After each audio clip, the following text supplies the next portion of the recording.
Welcome to Lewis and Clark Then and Now, Linking the Trail to America's Students. Today's topic, the vote at Station Camp. Hi everybody, I'm Tim Gore, enrichment teacher for the School District of Clayton, Missouri, and part of your Lewis and Clark Then and Now education team, and I'm very happy to welcome you to today's program. We're here at the Naselle Grays River School District in Naselle, Washington, specifically at Naselle School, home of the Comets. And we're joined today by some sixth graders from Miss Hardesty's class. You might be able to see a few of them behind me now over my shoulder. You're going to have the chance to meet them again as we go through today's program. We're also being joined by a couple of schools in Missouri, and we're very pleased about the fact that here at the end of the trail, the Lewis and Clark expedition had obviously arrived at the estuary of the Columbia River. Clark had shouted on November 7th, "Ocean in view," even though he was seeing the estuary instead. And they've had the opportunity to enjoy some cold and rainy weather up to this point in time 200 years ago.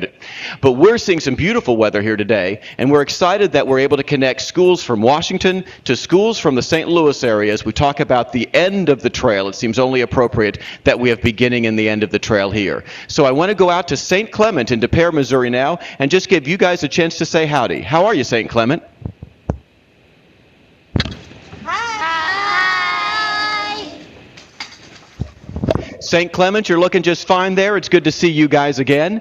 And let's go to Wydown Middle School, home of the Wildcats, and the home school for Mr. Sturm, myself, and Mr. Mandrell. Wydown, are you there? Say howdy.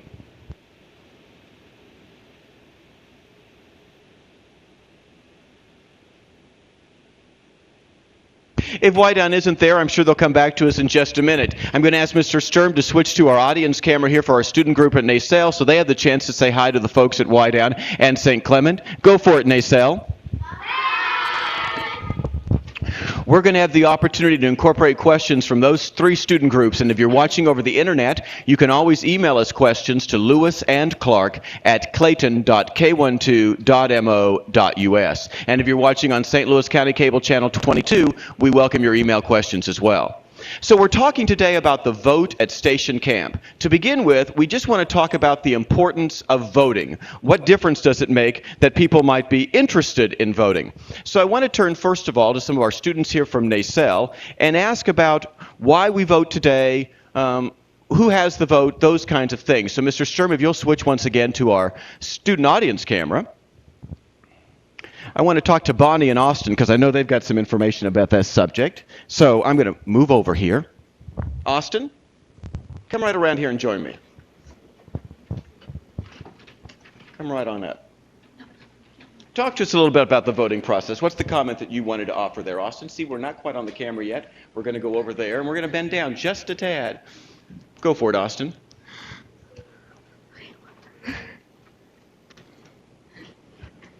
Why do people vote today? What does it mean that people are able to vote today?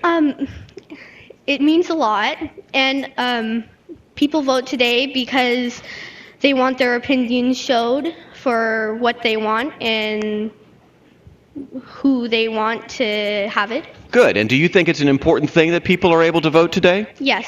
Are you looking forward to the fact that you can vote someday? Yes. All right. Let's go to St. Clement for a minute and talk and find out from them. St. Clement, can you tell me, in America, has everybody always been able to vote, or has the people who've been able to vote shifted over our country's history? Who wants to answer that for us?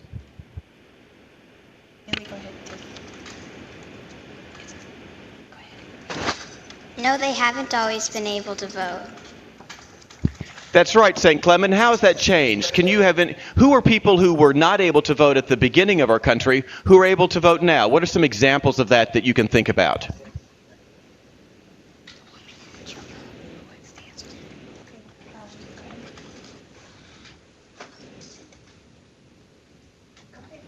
The women and the children. That's right. Women did not have the vote, obviously. Children under 18 still don't have the vote, though people over 18 are now able to vote. That wasn't originally true. Are there other groups that were disenfranchised besides women who didn't have the vote originally that you can think of, St. Clement?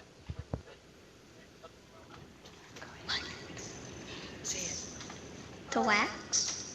That's right. African Americans did. Blacks. Very good, St. Clement. That's right. African Americans didn't have the right to vote either. And we're going to talk about that today because as we talk about the vote at Station Camp, we're going to compare a little bit about the voting structure of America as a whole in 1805 to obviously the voting structure that occurred during the particular vote at Station Camp.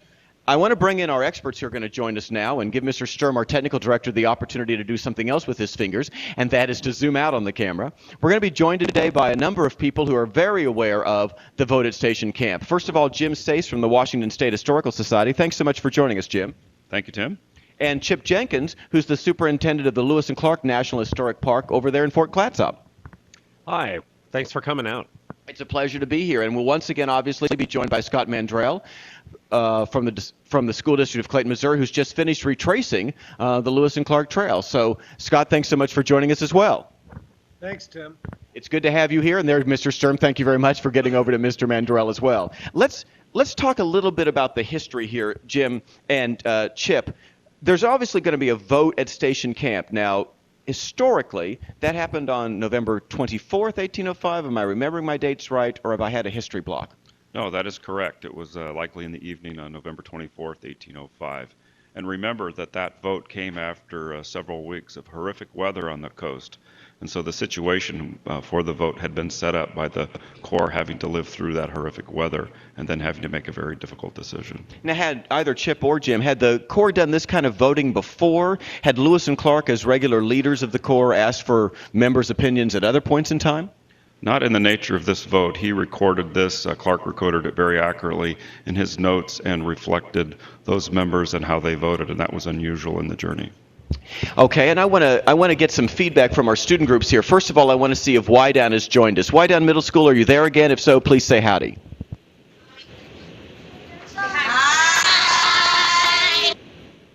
Hi, Wydown. You're looking great there. Thanks very much. I'm glad you guys have been able to join us. So we just learned that in this instance, the vote is a much more organized, deliberate activity than just kind of like getting opinion from people at different points in time. Yes, that is correct. It was, at least as Clark's notes record, the captains sought the opinion of their men, and obviously one woman, Sacagawea. And as I said earlier, the stage had been set. They, as you might recall, had gone through many, many days of terrible rain. Most of the furs that they had come from, say, the Midwest, from buffalo and elk and deer. And our weather here does not allow that type of clothing to survive very long. And so clothing was literally rotting on their backs. And as a consequence, they realized that their ability to provide sustenance at the coast was under much stress. And so they had to make a decision about where they're going to overwinter. Let's ask the kids a question here about this idea of voting. We're talking about a military expedition. So Lewis and Clark, the captains of the expedition, were obviously the people in charge. I'm going to go to Wydown Middle School.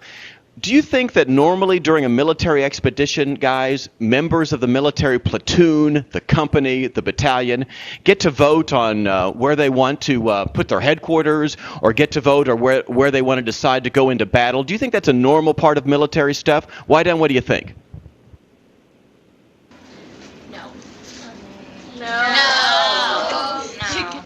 No, that's not a normal part of military process whatsoever. I'm going to just ask you guys to brainstorm. There's no right or wrong answer here, and I'm going to ask each of our student groups to think about that for a minute.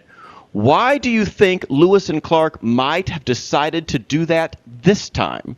If it's not a normal procedure of military process, why now? So just toss that around in your head a little bit, and I'm going to go to St. Clement first, and whatever idea pops into your mind, guys, why do you think they might have decided to take a vote this time?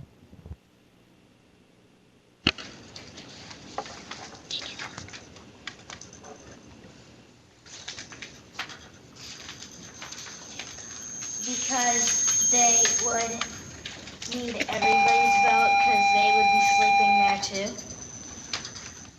That's a very good idea. Obviously, they were going to have to stay there too. They were going to be there for a lengthy period of time, so that might be a very good reason why they decided to take the vote. Wydown, what's a brainstormed idea you've got? Why would Lewis and Clark be interested in taking the vote this time? Because their lives depended on them, and they wanted the whole expedition was involved. Excellent idea. Indeed, everybody who was a member of the Corps was reliant on everybody else who was a member of Corps to make sure that they could survive. So that's an excellent idea. Anybody from Nacelle want to come up and join me up here with that idea? Come right on up, dear. Remind everybody of your name as you walk toward me. Hi, my name is Bonnie Rouge. I live in Nacelle, Washington. And Bonnie, feel free to just slide all over here, and Mr. Sturm's going to move the camera a little bit the other direction so people can see you. What do you think? What's your idea here? I think that they decided to vote because they thought everyone should say their own opinion. Okay, good. Thanks very much, Bonnie. I want you guys to remember those ideas because as we begin to talk about this vote and we eventually look at the journal entries which record the vote and we have the chance to talk to Mr. Jenkins and Mr. Sace, we want to see if they have any ideas that would be similar to yours or different from yours as we talk about this experience. So we're going to begin by looking at the possible places that they could stay. And I want to go over to Chip Jenkins from Lewis and Clark National Historical Park. They were on the Washington side of the Columbia River at this point. Is that correct? Well, actually, they weren't on the Washington side. They were actually on the north side. At the time that they were here, there was no Washington or Oregon. They just knew that they were on the side of the river that predominantly weather had pushed them to. The winds coming out of the south, pushing them up onto this side of the shore. So we're going to have a chance for you guys to look at some of the areas where they were. I'm going to have Mr. Sturm begin to run some of that footage, and we're going to look at some places that are here on the northern side of the Columbia River, what is Washington today. And specifically, we're going to start by looking at the area the place which is known as Station Camp, where they were. And as we do this, I want you guys to just notice the location, what you see, what seems to be there, which would be good as a place to stay and might be bad as a place to stay. And we're going to talk about these areas. So, Jim, what can you tell me about this location of Station Camp? What kind of weather were they facing? What are we talking about here? Station Camp actually is also associated with the Chinookan village called Middle Village. It's on, as Chip said, on the north shore of the river. It's what we call a lee shore. That means in the wintertime, the waves and the wind out of the southwest and west pound against the shoreline. It's a very exposed area. Now, the photo that you're seeing shows it as a very calm water, but that's typically not the case. It's open to the Pacific Ocean to the west. And by open, I mean you could expect winds easily 30 to 40 miles per hour and driving rain sideways at any time of the winter. Okay, so you're telling me that at that location, the wind's going to come right in on them? Yes, that is correct. And the waves are going to pound there against the shore? Yes, in fact, they noticed that when they were camped there that the salt spray was being driven into their camp by the high winds and high surf. Okay, I want you kids to remember that. Think about that.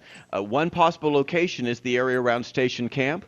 Obviously, it's beautiful in that footage you saw, but they've also got to deal with the fact waves could be whipping up against the shore, winds and rain coming in. Now, there's other areas, obviously, around here that were higher elevation or different, and we're going to have the kids a chance to look at these as well. There's a former fort known as Fort Columbia, which is on a higher point. Chip, could you talk about this area a little bit? Well, it's important to realize that the fort wasn't there at the time. The buildings that you're seeing in those pictures weren't there. It was actually a very densely wooded area, probably remains of a Chinookan village also in the around up there. And it's exposed to the weather. You're having a tremendous amount of winds and rain that would be coming out of the south and would be pummeling this area. And one of the predominant things that they'd also be looking for is food. They are actually quite biased, quite narrow-minded actually in terms of the food that they want to eat. They really only want to eat elk or deer. Some of the abundant other food sources that made the Chinookan people so rich was not of interest to the core. So meat eaters. And that could obviously make a difference. So once again, you've got another area along the Washington side. But that's not the only area. There's some other places that we want to show you. There's an area known as Cape Disappointment, and I'm going to have Mr. Mandrell speak about Cape Disappointment as we look at this area of the footage. Why is it called Cape Disappointment, by the way? Well, obviously, there was a great degree of disappointment about the circumstances that they were in when they were there. But I think it goes on more to understand this whole area that we're talking about here, whether we talk about Station Camp or where Fort Columbia is currently located. Essentially, we are talking about an area that, for all practical purposes, is where the earth meets the ocean and the sea. And Cape Disappointment, Clark made his, and I'll let Jim speak to this here in just a moment, but when Clark made his trek overland up toward that area, I mean, we're talking about a tongue of land sticking out into some of the most ferocious waters that one would encounter along the Pacific Ocean. Go ahead, Jim. I'm sorry. You want to speak specifically? No, that's very true, Scott. Thank you. In fact, Clark has a famous quote of his men when they hiked out to Mackenzie Head, which is actually west of Cape D and almost an island. He said that the men appeared very satisfied with their journey and enjoyed the large waves crashing against the rocks. And his quote is, "This immense ocean." So Scott is correct. You are at the edge of the North American continent looking west, and there's nothing there. It's wide open, and that is the lee shore, that is the hard shore that winds were driving them against, and that coupled with Chip Jenkins' observation about the need for food, then that's setting the stage for a decision about where to overwinter. Well, let's have a chance for the students to begin to think about what's good or bad about this location. I'm going to go to the students at St. Clement first. Based on what you've heard so far about this area of what is currently present-day Washington, were there reasons potentially to stay here, or were there reasons to reject this location? St. Clement, what comes to your mind as a result of what you've heard so far today?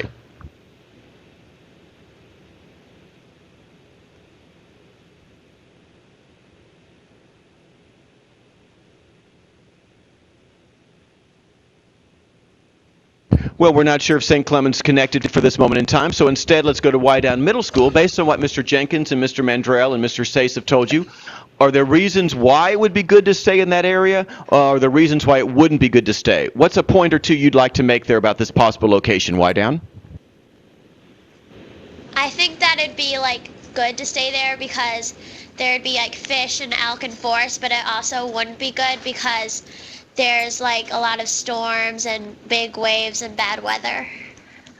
Thanks. Thank you very much. That's an excellent summary. There would be indeed be wood. You noticed in that picture of Fort Columbia where you saw the barracks today that there would have been a lot more pine trees, obviously, at that point in time. There would have been the opportunity to fish. That's obviously true. They'd wanted to go down to sea, though who knows how easy it might have been to fish in the rain and the wind and those kinds of things. But that's all very good information. Does anybody from Nacelle want to offer an idea? Come right on up, dear. It's Alana. Am I remembering correctly?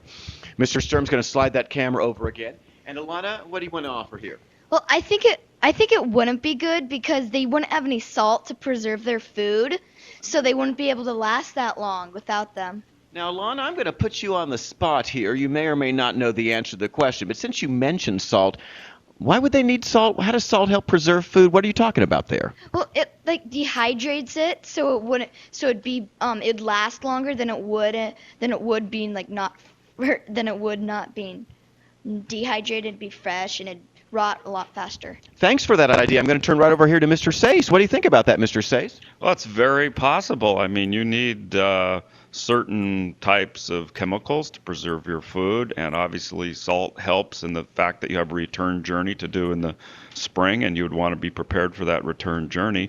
There's one other factor that affected their decision at the coast in terms of deciding where to overwinter, and that is they had hoped to meet a ship at the mouth of the Columbia. And that weighs heavily on Clark and Lewis's mind because Jefferson's directions to them were that if a ship was there, send a copy of the journals back. And so they don't want to go too far afield from the mouth because that's where ships come to trade. And so you have to think that they were thinking about a ship being there, perhaps coming later in the spring. The natives said, ship could be here in 3 months, so that's March, so maybe we should hang around a little bit. I'm going to ask Mr. Sturm to, as he begins to think about more technical moments, to fast forward the tape to the part which deals with the Columbia River and the estuary, Mr. Sturm, so we can show the kids that shipping area. So you mentioned that they were interested in the ship, but there was the possibility, at least they tossed it out there, of the idea of heading back east a little bit. Is that correct? Definitely correct. As they had come down from what are called the Great Falls of the Columbia, or the Celilo Falls, which are near the Dalles, they noticed thousands of Indians living in that area. And as they passed near the Portland area, what we call the Sandy River today, they also noticed many, many people living there. And those numbers of people reflected the bounty of the land, that there was food there. And so that weighed on their decision also, that there was likely sources of food upriver in the Sandy area and on the Great Falls of the Columbia. And Chip, about how much distance are we talking about from where they are now at the tip of Washington, so to speak, out in the Pacific Ocean, to go back to that area of the Sandy River, the Celilo Falls, where they knew there was a large population? How many days' journey is that? Well, it's about going from from where they are now back up to the Sandy or to the Portland area is about 90 river miles, and then back up to Celilo Falls is about 180 miles about. So, and again, they would be, well, at least that first 90 miles or so is strongly tidally influenced, so they can help ride the tide against the current. Going further back up, they will be bucking the current. But I think that was less of a concern. It was, as Jim was saying, it's a concern about food. It's a concern about shelter. It's also a concern about the weather. I think it's also hard for us to realize what little information they had at the time. They knew that they were at the same latitude or the same relative position on the Earth as Nova Scotia on the East Coast. They had a sense of what winter weather was like in Nova Scotia. They didn't have a clear sense of what winter was going to be like here on the coast, and they were thinking that if they had the same kind of freeze, if the same kind of deep winter weather was to come in, they would perish quickly because they did not have the clothing, shelter, or food. And factoring that in with the prospect of a ship, it was not a slam dunk decision. Okay, let's do a little bit of summary here now. I want to ask some students out there. Okay, St. Clement, is there a reason that you'd want to go back to where there was a more populous area? They mentioned the Sandy River area, the Celilo Falls area, maybe as back far as the Dalles. Is there a reason you might want to go back to a populous area? What do you think that reason might be, possibly? St. Clement, what's your brainstorm thought there? I was thinking that maybe because that would be more trading options. That's an excellent idea. There might indeed be trading options for them. Mr. Mandrell, what was the Corps like in terms of being able to trade at this point in time? Well, actually, that's an absolutely key point. In fact, the area that they were talking about returning to specifically is on the north side of the river, just this side of the Dalles, and it's a place where a lot of the native people referred to that as the place where the wind meets the rain. And there's a dramatic climate change there, and it puts them just outside of the boundaries of this temperate rainforest, which this area is. And moreover, their name for that area was specifically the Friendly Village. They talk about possibly returning to the Friendly Village. And I think that there's a great summation of their experience there by naming it that, because remember, now they're in the land of the Shehapton people and the Chinookan people, who they have no translators for, and clearly the nonverbal exchange and experience that they had with those people there, who were probably what we would now consider they would be Columbia Plateau, Shehapton, the Cascade, Klickitat, and those types of people who still call that area home today. Their experience there was one of bounty. They were able to trade for significant amounts of food and all, and those people had been very willing to trade with them and very cordial to them, which was a dynamic that had changed somewhat as they came closer to the shore, to the coastline, where the local people here had been trading with tall ships and were less willing to trade for items that they were not of particular need or interest to them. Good information there for everybody. Think about that. The people that they'd already met, they knew these people from previous experience with them, had good relations with them, had already engaged in communication with them, and had the opportunity to trade with them before. So maybe there are some real reasons why you'd want to go back. I want to turn to my friends here at NACEL and see if somebody wants to come up and say, okay, we've spent a little bit of time now talking about why it might be a good idea to go back upriver a little bit. Is there any reason, guys, that you think it wouldn't be a good idea to go back upriver? We'd rather stay here than go back up to the Dalles and the people we'd met before? What do you think? Come right on up. Oh, a new person. Come right on up, dear. What's your name? Hi, Susan. What are you thinking? Why not go back there? Well, because that would set them back farther, and they were supposed to go forward and find the Pacific Ocean. Oh, so maybe that's a problem. Well, obviously they'd gotten to the Pacific Ocean, but that would indeed take them back a bit and away from those tall ships that Mr. Jenkins and Mr. Sace were talking about before. Thanks very much, dear. So we've got a couple of different locations as options here so far, everybody. We've got where we are basically today in what's Washington State on the north side of the Columbia River, jutting out into the Pacific Ocean. We've got the possibility of going back up the Columbia River. Now, obviously, there's another option, correct, Mr. Sace? Yes, there is an option. You can stay local more than anything else. You could look across the river and say, you know what?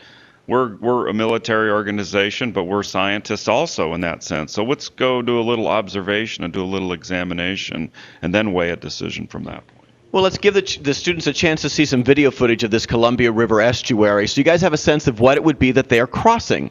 Mr. Sturm's going to bring up that video footage now, and then we're going to have Mr. Mandrell talk a little bit about what it's like to cross that area. Here you see it from what is currently the Oregon side. This is Coscombe Hill above Astoria. Washington, or the northern area where they would have been, is over there across the way, and you're looking out into the estuary of the Columbia River. Obviously, that bridge was not there at the time. That's the Astoria-Megler Bridge, and you're looking out there eventually into the horizon of the Pacific Ocean. It's a broad area. This is about 4 to 4.5 miles from the Washington side to the Oregon side of that river where the Astoria-Megler Bridge is.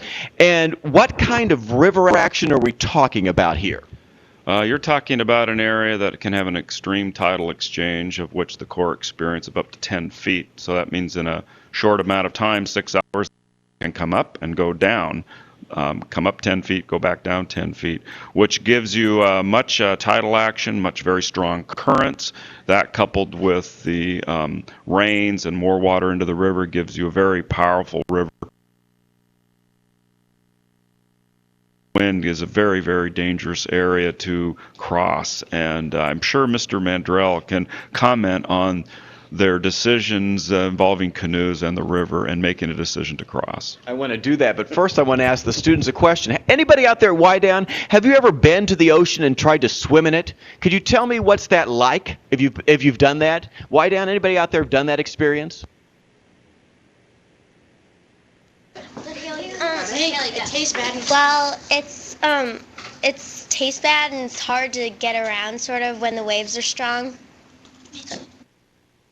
Exactly. It tastes bad. I wouldn't want to get that water in me very often. And it's very hard to get around in there, obviously, when the waves are strong and coming up against you and the wind is pounding on you. Now, they weren't swimming across the river, obviously. They were in these dugout canoes. But, Mr. Mandrell, is there much difference between swimming and these dugout canoes? Well, you may actually be drier swimming. It's important to understand that when they arrived here again at the coastline, they had seen native people moving with some degree of regularity and some degree of success around this entire area. The native canoes were very different than the canoes that Lewis and Clark had at their disposal. And that's an important thing to understand. It's important to understand that the native canoes were superior to the canoes that Lewis and Clark had. But it's also important to understand that the canoes Lewis and Clark had were river canoes that they had brought down from an area where they were built, where they were appropriate. The canoes that they had were not up to the challenge of this open water at the ocean. And I think it's very important for us to consider the fact that what the consequences of this third choice were. The stakes were the highest and the rewards were unknown. But what was certain was, in order to even put this choice on the table, everyone involved in this expedition had a vested interest in it. There were two issues to keep in mind: that no one on these canoes were riders. They were all paddlers. And so they all were going to have to engage in this process to physically get across. And the other thing was that once they got across, remember, it's cross and examine. There is very little likelihood of returning. It was a drastic choice, and once they made that crossing, they were going to have to stay there.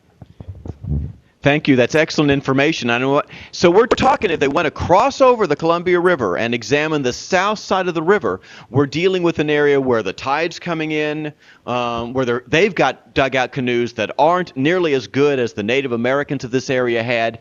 So I want to just toss out a question to see if that was true. And you knew, like right here where we are now in that footage where you saw the bridge going across, the ocean's coming in and it's extremely hard to cross. Would you do anything to make it a little bit easier to cross? And if so, what is it you think you might do? Is there something you could do to make it a little easier to cross than right here across the Astoria-Megler Bridge where the ocean's really meeting the river? I'm going to go to Y-Down Middle School. What do you guys think? Is there a possibility of something you could do? Yeah, you could maybe build a dam somewhere. Well, that would certainly be an undertaking that would keep the members of the Corps of Discovery busy for a lengthy period of time. That's an option, but not a very likely one, obviously, because they did not have the tools or the capacity to do it. But good thinking. Let's go to St. Clement. Something a little bit less extensive that's a possibility that you might want to do. How else might you try to do that? Maybe you could go to the side because the waves aren't as powerful. Well, you're getting there. Obviously, thank you very much. If you're traveling along the shoreline, so to speak, then the waves are not as powerful. But eventually, they've got to cross that river and get to the other side. Nacelle, anybody want to offer something? Come right on up, dear. I haven't heard from you yet. What's your name? Hi, Keely. What are you thinking? Well, they could go back to a part where it's not so wide across and just go across. Excellent idea, Keely. Thanks very much. Maybe they could go back upriver a little bit. And Mr. Jenkins, when they think about crossing the Columbia River, do they make that same kind of decision? That's exactly what they're thinking about. What they wind up doing is that they go further upriver where they can get out of the direct path of the storm, out of where the winds are blowing directly on them, out of where the waves are directly pushing on them. And as Jim mentioned, I think one of the things, particularly folks who are living not so close to the coast, to realize is the size of the waves. These are not 2 or 3 foot waves. These are 20, 25-foot waves. I mean, look at a 2-story house, and you are looking at the size of the waves that are coming up on shore in a storm here. So they needed to travel a ways back upriver to get out of the influence of those. Try to visualize that, everybody out there. 2-story house, high waves. If you've seen some footage perhaps of the tsunami that happened, if you've seen footage from Hurricane Katrina and the flood waters coming up, and you know that people were like at the roofs, desperately trying to get, and that would be 1-story homes. We are talking twice that high, and it's not just the water laying there flat, it's whacking against you, to say the least. So that could be a problem. But Jim, they don't know what's on the other side, right? They've never been there. How are they going to find out we talk about the idea that they're going to explore over there, but they haven't been there yet. How are they obtaining information? Well, they asked the men of the party, both Clark and Lewis, and at least as far as Clark's notes indicate, to inquire among the locals, are there elk and deer? Where are they located? Why? They're obviously looking for food and for clothing and for shoes, for example. They needed footwear.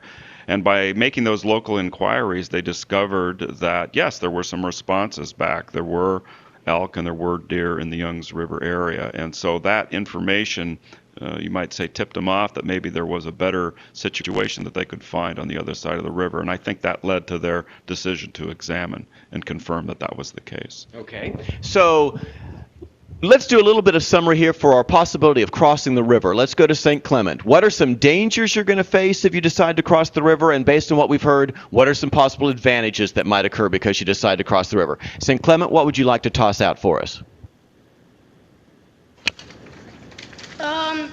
The dangerous things that could happen are the 25-foot waves that could kill someone inside a canoe, and sometimes the advantages are the wind blowing with the canoe to push them on a little faster.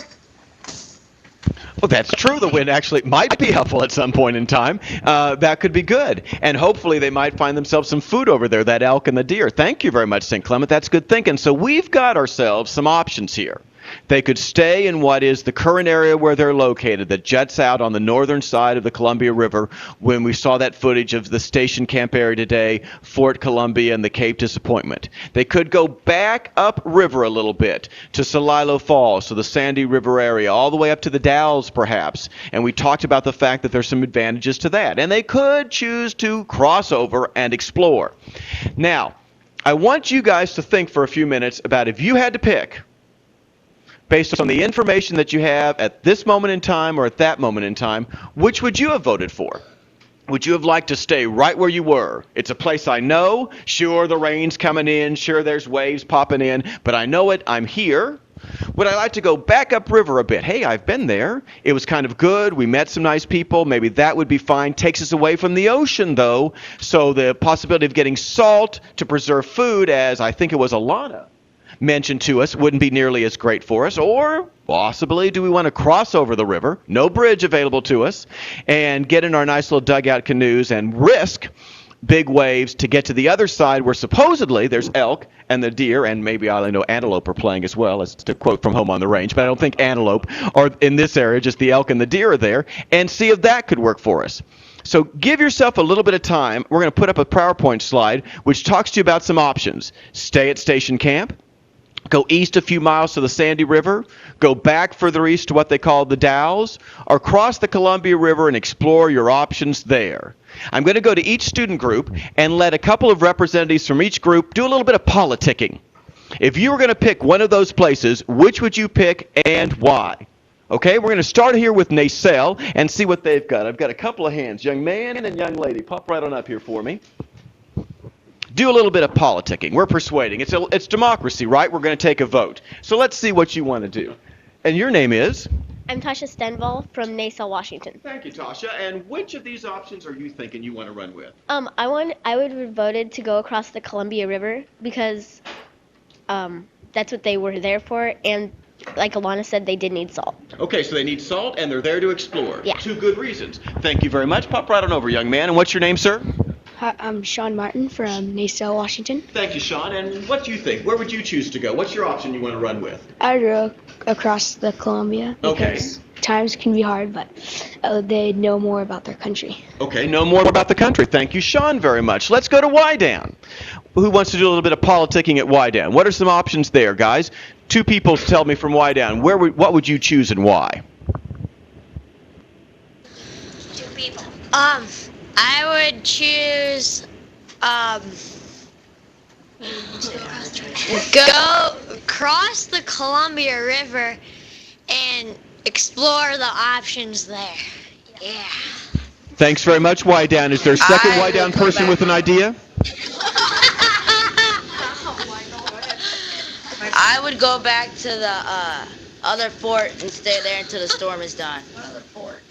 Okay, so you're thinking about going back upriver to where they've been before. There was no fort there, but they had interacted with Indian groups, so there were villages there, and go back to where you'd already been. Good. Let's go to St. Clement. So far, we've got a person interested in going back. We've got a few people interested in crossing the river. St. Clement, what's your thinking? I would cross and explore because of the elk, and it would rain less. I would go back up because they had already seen that place and it was familiar to the core. I would cross because you could get elk and deer, and you might also get a chance to get salt. Thank you very much, everybody from all those locations. We've had a little bit of politicking. And without knowing what the final results were, what do the journals tell us? Was this the same kind of politicking going on when they were voting then? Did they ask people their opinion? Do we have any idea actually how this vote occurred? No, we don't. Patrick Gass's journal indicated that the captains consulted with the men in Sacagawea, but we don't really know the context of it. We know it was likely in the afternoon or in the evening, and we do know how everybody voted because that was obviously recorded. But, imagine yourself in the same situation. Certainly there would have been some elbow punching and some discussion, because it was serious. They really were voting as if their life depended on it, and that young man from the school was quite correct in his answer. They were voting as if their life depended on it because their life did depend on it. So I want you guys to take a moment and do some voting yourselves. We're going to put those options up, and we're going to ask each school here to take a vote. And eventually we're going to ask you for what your results are going to be, and then we're going to compare that to the results of a national vote that's actually taking place as part of the Destination the Pacific Bicentennial Signature event, and see obviously what the Corps did and compare those two. So if each teacher at each location would simply go through the options, are they going to stay in the area of Station Camp? Are they going to go back east a few miles? Are they going to go all the way back to the Dalles? Are they going to cross that Columbia River and explore over there? If you take about 30 seconds while we have that slide up to vote at each location and record that vote in your place, in a few minutes we'll ask you to give us that information. All right, everybody, you've had a bit of time to figure out what you would choose, and in a few moments, we're actually going to ask you for your results. But we want to begin to talk about the actual vote that occurred back on November 24th, 1805. We want to bring up an image for you. Gary Lucy, who's a painter in the St. Louis, Missouri area, lives in Washington, Missouri, has given us the opportunity to show this painting for you of his rendition of the vote at Station Camp. And as Mr. Sace mentioned to us a minute ago, the journals don't necessarily tell us how they handled the vote, if it was a secret ballot, if everybody raised their hands, if everybody was given 2 minutes to offer their point of view or whatever. But there was probably some degree of politicking and persuasion going on. But we're talking about the fact that every member of the Corps of Discovery voted. That's correct, right, Mr. Sace? Well, technically, all but two. Seaman the dog, we don't think put his paw up. We're not really sure about that. But he might have wagged his tail. Charbonneau, Sacagawea's husband, there's no record of him voting. Okay. But Sacagawea, you could imagine, voted for him. Perhaps that's what happened. Well, so Sacagawea voted. Well, she expressed her opinion. She expressed her opinion, at least. She has her opinion expressed. And we learned earlier at the beginning of this program that women didn't always have the right to vote in this country. And York, Captain Clark's African-American slave, also got to express his opinion, correct? Absolutely, absolutely. He did. And obviously, as we know, African-Americans didn't have the right to vote at this period of time. So I'm going to toss this out to students first before we ask you guys for your hypothesis. Why do you think Lewis and Clark would have allowed, encouraged, offered the opportunity for feedback from Sacagawea, a woman who wouldn't normally vote or get an opinion expressed back east, so to speak, and the same from York, Captain Clark's African-American slave? What do you think it says about Lewis and Clark as leaders? What do you think it says about the Corps of Discovery as a group of people out on this trip together?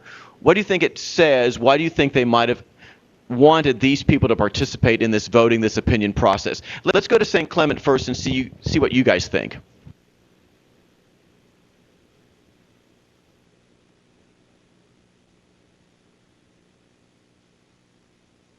They let them vote. Why did they let the Indians vote? They let everybody vote because they needed everybody's fair opinion. Excellent idea. They wanted everybody's fair opinion. Very good thinking in that regard. Why, Dan? Why do you think they would have allowed York to vote, Sacagawea to vote too? What does it say about the Corps as a group and what they were after right then and there? What's your brainstorm thought? It says that they didn't care about race and about gender, and they just wanted everyone to have their own say in the matter. Okay, that's certainly a very good option. Thank you, Wyden, for that thinking. Naysel, anybody here want to offer their point of view? I've not heard from you yet, young man. Pop right on up. And what's your name, sir? Riley. Riley, what are you thinking? Well, I think that with the choice that they were given, it was just a matter of life and death, and that any opinion available should have been considered. All right, thanks very much, Riley. Let's find out what our experts are thinking in that regard. Mr. Jenkins, it's not as if Clark writes in his journal, here is why we had everybody vote, correct? Correct. So what's your thinking? Well, you know what I know of the captains is that they were very adept at they were very good at having the Corps function as a team. It's my personal feeling that what they did at Station Camp was really trying to make sure that the minority, the folks who may have been more concerned or thinking about a different course of action than the captains wanted to go in, that they had a chance to express their concerns and really kind of buy into what the majority was going to do, or at least what the captains had decided to do. I think that's an important part of our democracy, where we feel it's often called majority rules, but one of the things that makes this country very unusual from all other countries is the concern that we have for minority opinion and respecting and trying to make sure that we do not leave those of the minority opinion behind. Now, Mr. Mandrell, you've been retracing the trail, working with a group of men, and obviously encouraged them to give feedback at different points in time. Based on that real-life experience of yours, as well as your knowledge of the expedition, what do you think it says about the captains? What do you think it says about the situation? Well, there are some precepts that I learned when I was in the Army that I think I have seen witness in Lewis and Clark particularly throughout the trip as leaders, and that is never ask anyone to do anything you wouldn't do yourself. Keep the troops informed and lead by example. And I think what we see here is the continuation and finally a very, very well recorded example of what Lewis and Clark did with regard to consensus building. We have studied and talked about at great length about the unique nature of this particular military operation, and that it has certain incarnations that are different than any other prior to it, and in some cases since that time.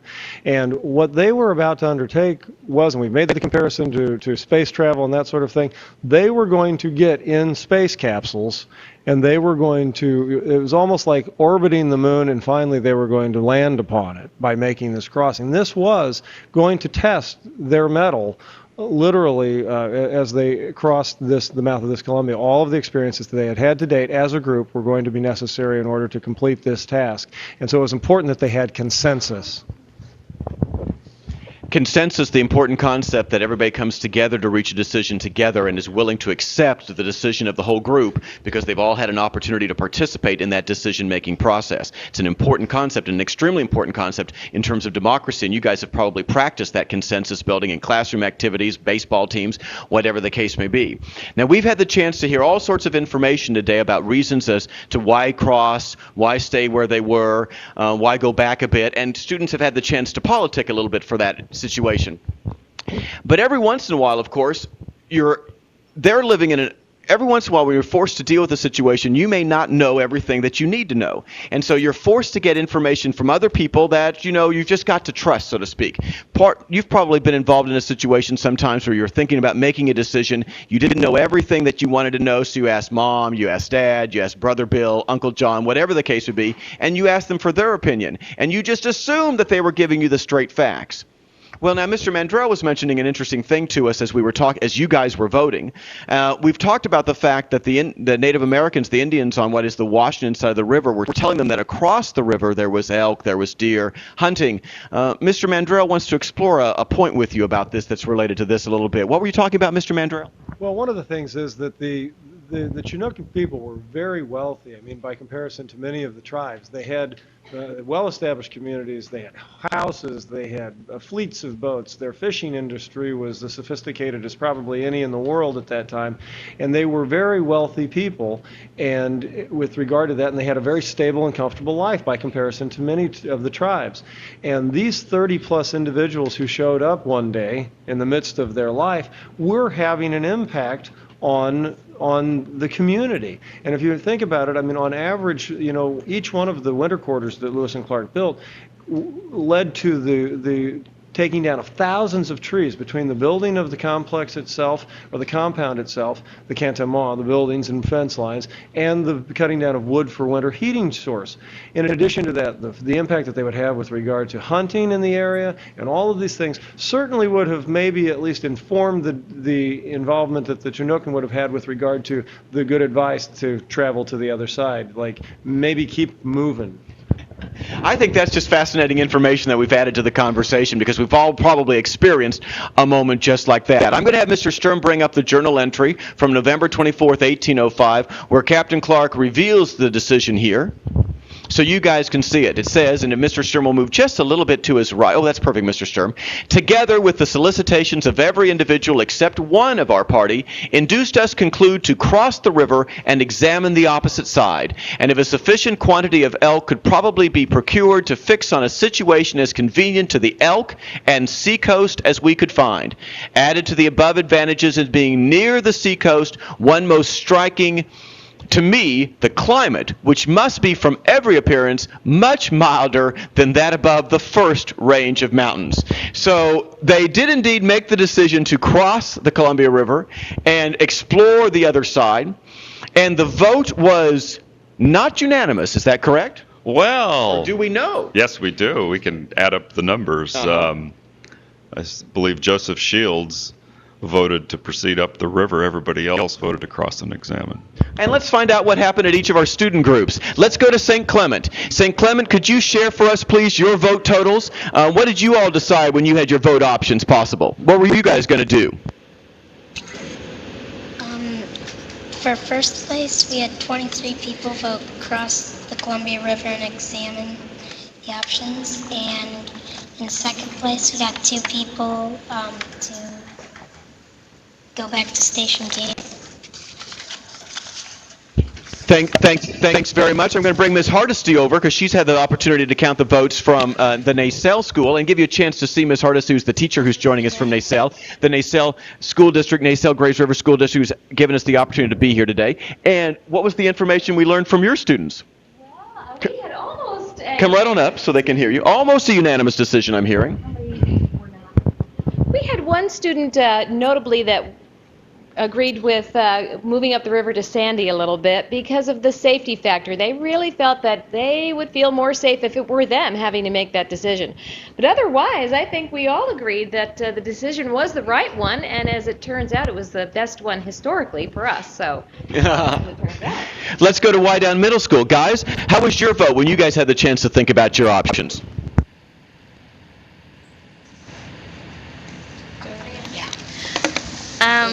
We voted to cross the Columbia River and explore the options there. Thanks very much. Explore the options there. Well, there's actually a national vote that's going on. There's a website you can go to called www.destinationthepacific.com, and you can actually look over the different options as we've discussed today. And so last night, as I'm sitting in the hotel room with the wireless internet connection, I decided to go to that website so we could see what the results were. And interestingly enough, currently, the national results are different than what we've decided today. The national results, 55.7 people are saying go back east up the river a little bit, and 44.3% of the people are saying cross over that Columbia River and explore. So if you're interested in changing those vote totals, a little bit of ballot stuffing here, which of course in a democracy we don't want to do, but then by all means go to www.destinationthepacific.com and vote yourself and see if you can up it to crossing the Columbia River. So the journal entry that we got right there indicates that they're also hoping potentially for a milder climate. As we begin to end our conference today, let's talk about the ramifications of their decision. And Chip, I'll turn it over to you since you're the superintendent of Lewis and Clark National Historic Park there at Fort Clatsop. Generally speaking, a good choice for them. Did they get milder weather? What was it like for the ones they got there? Well, it was there was good and bad to it. It was a good choice in that the food in the form of meat, elk and deer, was in fact abundant. It was a good choice in that they were able to set up a salt making camp and generate very high quality salt. It was a bad choice in the terms that the weather was, while it was not as cold, it was incredibly wet. And the time that they spent through the winter months there, their health actually declined. The health of the entire Corps declined precipitously.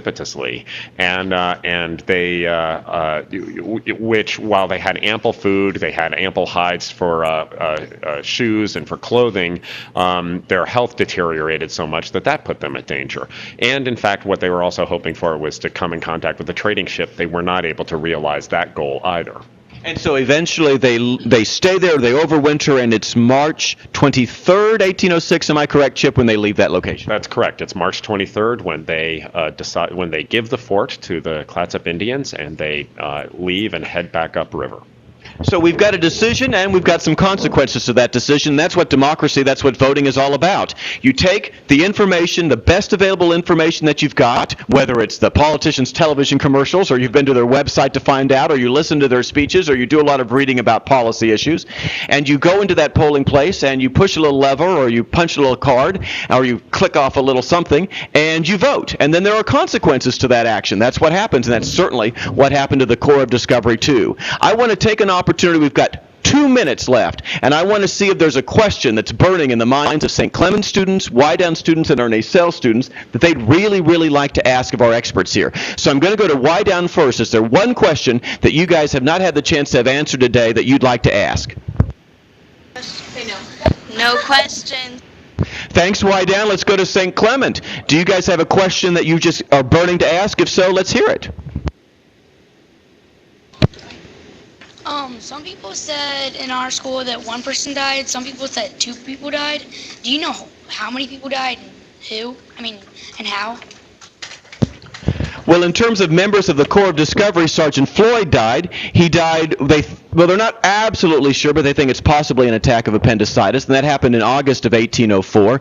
And otherwise, no other members of the Corps of Discovery died. There's an incident that Captain Lewis has as he's traveling back along the Marias River, am I correct there, Mr. Mandrell, where he has a confrontation with some Blackfeet Indians, and as a result, remind me, two confirmed Blackfeet Indian deaths. Thank you for that question. Nacelle, do you guys have a question? Yes, young man, I haven't heard from you yet. Pop right on up here. Is it Joshua, if I'm remembering right? Oh, excellent. I'm glad my memory's still working for me. What's your question, Joshua? How many forts did they build on their way here? So how many forts did they build overall? 2. They built 2, and it's an important distinction. The first winter quarters that they built was actually a cantonment, and architecturally it's different. It was behind, it was inside of the United States, and they were not establishing a defensive position. And the fundamental architecture and design of the cantonment is different than that of a defensive or fortification that would be used for the projection of power. They built 3 winter quarters, 2 of which were forts, and 1 of which was a cantonment or a camp. And cantonment, C-A-N-T-O-N-M-E-N-T. That is correct. French word, and a cool new word for you guys to learn here at the end of our program. I want to say thank you to Mr. Sace, to Chip Jenkins, and of course to Scott Mandrell for joining us again, and to our students out at St. Clement, to our students at Wydown, and to the fine folks here at the home of the Nacelle Comments. Thank you for the location. Thank you for your input. We're glad you had a chance to join us today as we talk about the democratic moment of the vote at Station Camp. On December 1st, we'll have a program dealing with Fort Clatsop, and we'll have another Live with Lewis program. Until then, we say proceed on. Bye-bye, everybody, and thanks.